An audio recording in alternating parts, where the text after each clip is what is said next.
एक दिन देवर्षि नारद द्वारिका में आए। वसुदेव जी ने उनसे भागवत धर्म के बारे में पूछा। अब यहाँ से 11 स्कंद में बड़ी गंभीर चर्चाएं हैं। साक्षात वासुदेव जिनके पुत्र हैं, ऐसे वसुदेव जी महाराज श्री नारद जी से प्रश्न करते हैं, भागवत धर्म किसे कहते हैं? नारद जी सुनकर के मुस्कुराए। वसुदेव भैया, जो हमेशा गंगा के किनारे रहते हैं वो गंगा की महिमा नहीं जानते? अरे भगवान स्वयं तुम्हारा बेटा बन करके घूम रहा है और तुम हमसे भागवत धर्म पूछ रहे हो? तुम्हें नहीं मालूम कुछ भी? खैर, मैं सुनाता हूं, ध्यान से सुनो। एक बार श्री जनक जी महाराज ने नव योगेश्वरों से यही भागवत धर्म के बारे में पूछा था। तब नव योगेश्वरों ने जनक जी महाराज को उपदेश दिया और वही उपदेश आज हम तुम्हें सुनाई देते हैं। ध्यान से सुनो। भगवान की प्राप्ति के 2 मार्ग हैं, भक्ति मार्ग और ज्ञान मार्ग। भक्ति मार्ग है राजपथ और ज्ञान मार्ग है पगडंडी। राजपथ तो बड़ा सुंदर होता है। राष्ट्रपति भवन की सड़कें देखी हैं आपने दिल्ली में? भागते चले जाओ, गिरने पड़ने का कोई प्रश्न ही नहीं। हाँ, पगडंडी से जाना है आपको तो थोड़ा संभल कर जाना पड़ेगा। कहीं पैर खिसक गया तो हो सकता है गिर जाए। उसी प्रकार से ज्ञान मार्ग का जो रास्ता है पगडंडी की तरह है, बहुत संभल कर चलने का मार्ग है ये। भक्ति का मार्ग तो राजपथ है। इसमें तो अंधा भी दौड़ता चला जाए तो गिरने का कोई प्रश्न ही नहीं, कोई भय नहीं गिरने का। ज्ञानी होता है बंदर के बच्चे की तरह और भक्त होता है बिल्ली के बच्चे की तरह। आपने देखा होगा ना, बंदर का बच्चा अपनी माँ के पेट से चिपक जाता है और बंदरिया कितना भी उछले कूदे वो बच्चा गिरता ही नहीं, और गिर जाए तो माँ की कोई गारंटी भी नहीं, क्योंकि बच्चे ने पकड़ रखा है माँ को। बच्चे की पकड़ कमजोर हो जाएगी तो गिर जाएगा। माँ की क्या जिम्मेदारी है? परंतु बिल्ली हमेशा अपने बच्चे को अपने मुंह में पकड़ के ले जाती है और जहां जाएगी वहां ले जाएगी अपने साथ में, और बच्चे के शरीर में एक खरोंच तक नहीं आने देती, जबकि दांतों से पकड़ कर ले जाती है।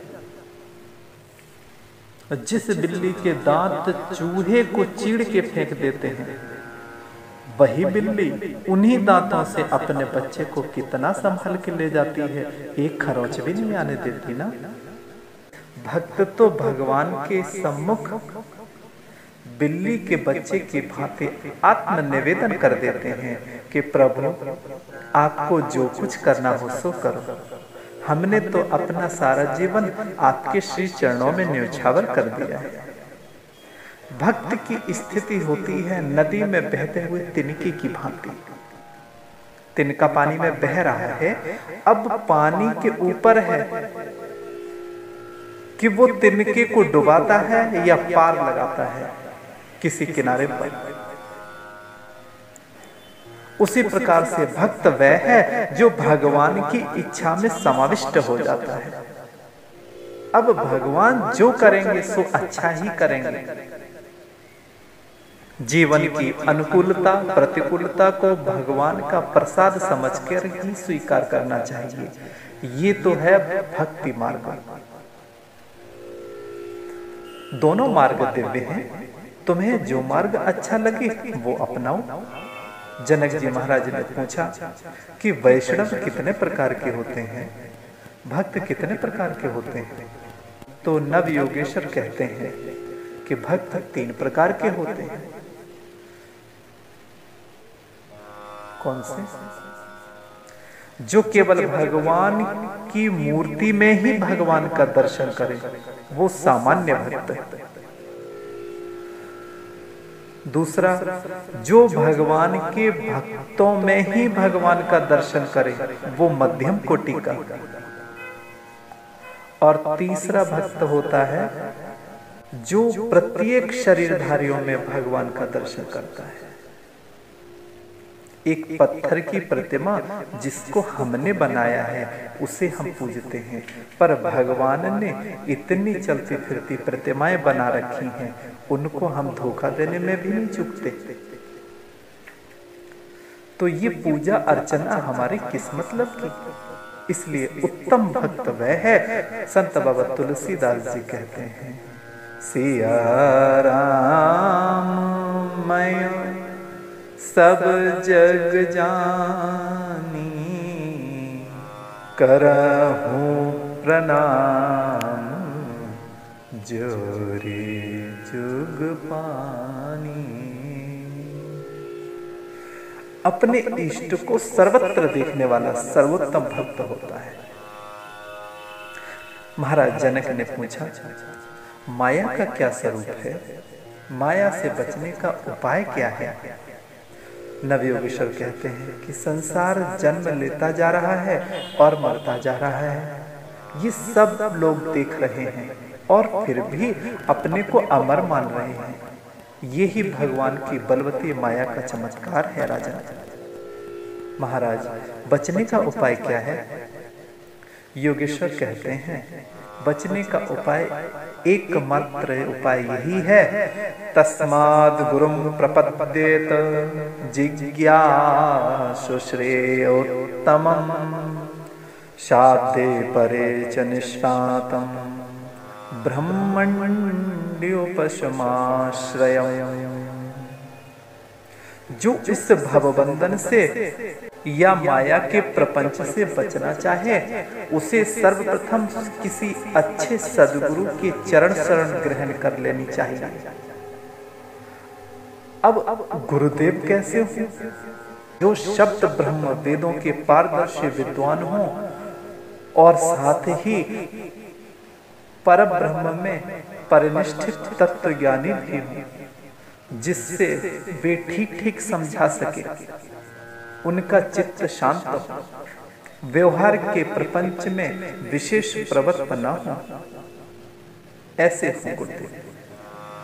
भगवान कहते हैं, हे जीवात्माओं, मैंने एक बढ़िया नौका तैयार की है, मौका मिले तो इस नौका में बैठो और इस संसार सागर से पार हो जाओ। भक्तों ने पूछा, प्रभु उस नौका का नाम क्या है? भगवान बोले, उस नौका का नाम है मानव शरीर। मनुष्य शरीर रूपी नौका एक ऐसी है कि इस नौका में बैठ करके आप इस संसार सागर को पार कर सकते हो आराम से। भक्त ने कहा, प्रभु नौका तो बहुत बढ़िया दे दी हमें, पर चलाना तो आता ही नहीं। भगवान ने कहा, वैसे तो तुम्हें चलाना चाहिए, और चलाना न आए तो किसी मल्लाह को ढूंढ लो। महाराज मल्लाह कौन है? भगवान बोले, गुरु कर्णधारम। किसी गुरु रूपी मल्लाह को तुम पकड़ लो जो तुम्हारी नौका को चला सके। भक्त ने पूछा, प्रभु यदि केवट भी बढ़िया मिल जाए, नौका भी बढ़िया मिल जाए, परंतु बीच मझधार में तूफान ही घेर ले, तो फिर क्या उपाय है बचने का? तो फिर क्या उपाय है बचने का? भगवान बोले, उसकी भी चिंता मत करो। जब भक्त किसी सद्गुरु की सन्निधि में नौका में बैठ करके पार चलने लगता है, तो मैं कृपा की अनुकूल वायु बन करके उसकी नौका में धक्का लगाता हुआ चलता हूँ। बोलिए भक्त वत्सल भगवान की जय। नृदेहमाद्यं सुलभं सुदुर्लभं पल्लवं सुकल्पं गुरुकर्णधारम् मयानुकूलेन नभस्वतेरितं पुमान् भवाब्धिं न तरेत् स आत्मः। मानव शरीर रूपी नौका को किसी अच्छे कर्णधार सदगुरु रूपी केवट के हाथ में सौंप दो, तो फिर अनुकूल वायु सदा तुम्हारा साथ देगी। और सब कुछ अनुकूल होने पर भी अगर तुम संसार सागर को पार न कर पाए तो पुमान् भवाब्धिं न तरेत् स आत्मः।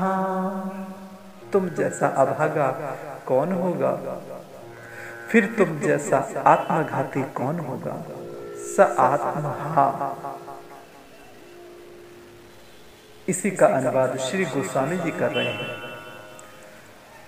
जो न तरे भव सागर नर समाज अस पाई, सो कृत निंदक मंद मते आत्महन गति जाय। तुम जैसा अभागा कौन होगा, फिर तो तुम आत्मघाती ही हो जो अपना कल्याण नहीं चाहते।